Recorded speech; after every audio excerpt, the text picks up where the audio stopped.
Hey guys, I finally went to see it yesterday, and this is a pretty cool.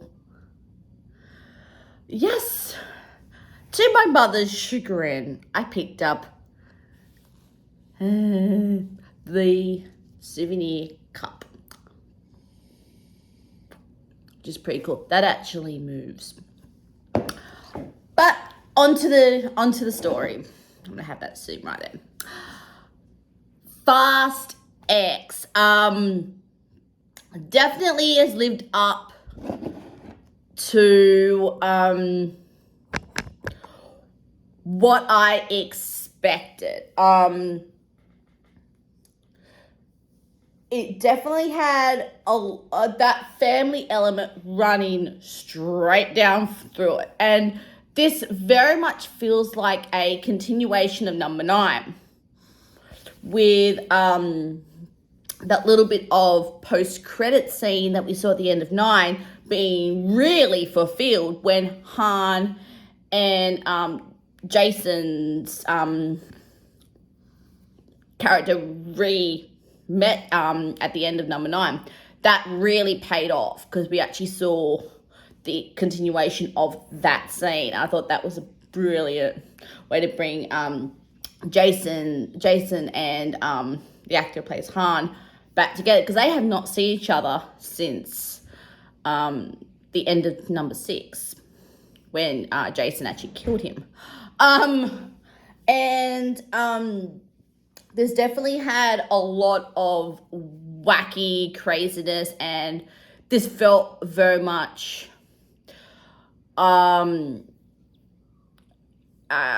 continuation. And can I just say, Jason Momoa playing an absolute asshole? I would have never have thought of that casting. Someone who has watched every Game of Thrones, and I've seen him play also Aquaman. This character was very much a departure from what I know of Jason's work, and he looked like he absolutely was eating the scenery and having an absolute ball, which is never really happened in a Fast movie before, where a villain or protagonist looks like he's absolutely chewing the scenery, and you could tell Jason was just having a ton of fun, especially during the Rome, when he was trying to go up against Vinny's family. You could really tell that he was just having a absolute ball. And this is actually a pickup from the third movie. This is very much a continuation of that storyline, with the bank heist when they were in Mexico, and we got to meet Hobbs, Hobbs's character. So this is very much a continuation, and what the consequences are of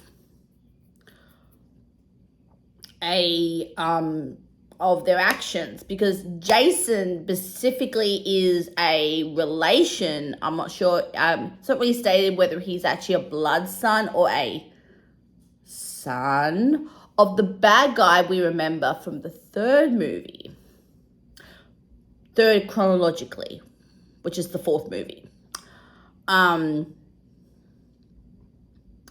So he blames Dom and his family for the death of his paternal father figure. So that's where Jason Momoa's character comes from, and the way he does it is, I think, sort of reminds me a little bit of Luke Evans's character, how he was trying to outsmart the family, this definitely reminds me of that, to such a good degree. And I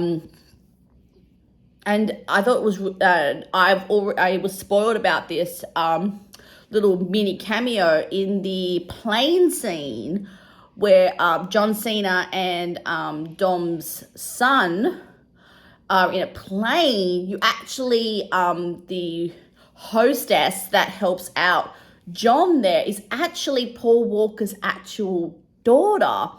And can I just say, I can see the resemblance, and I thought that was a really sweet touch that she didn't really have any spoken lines. She just gave John a bunch of alcohol and sort of tipped John off to what was happening. I thought that was really nice way to sort of honor Paul without really making a it's hard to explain. Honor him without really calling out, if that makes sense. And we sort of, Michelle gets to have her own little mini storyline where she's been captured by the agency, and her with her sparring off against Charlize Theron. Wow, girls beat each other up. That is a rare sight. Usually it's a guy on chick or something like that, but never really girl on girl. I thought that was really a nice sort of fight, and they both sort of came out from their own angle, especially with what we know of Charlize's character being sort of the catalyst of why Dom's child is motherless, birth motherless. Lefty sort of has taken that role of mother to Jason's son. She's the reason why his mother is not in the picture anymore, because she killed him. She killed her. So it was really nice to have that, a really nice fight. So I thought that was really well handled. And I've seen Charlize absolutely kill it in action films, and Michelle herself. This, I could see them maybe doing one, maybe two more movies.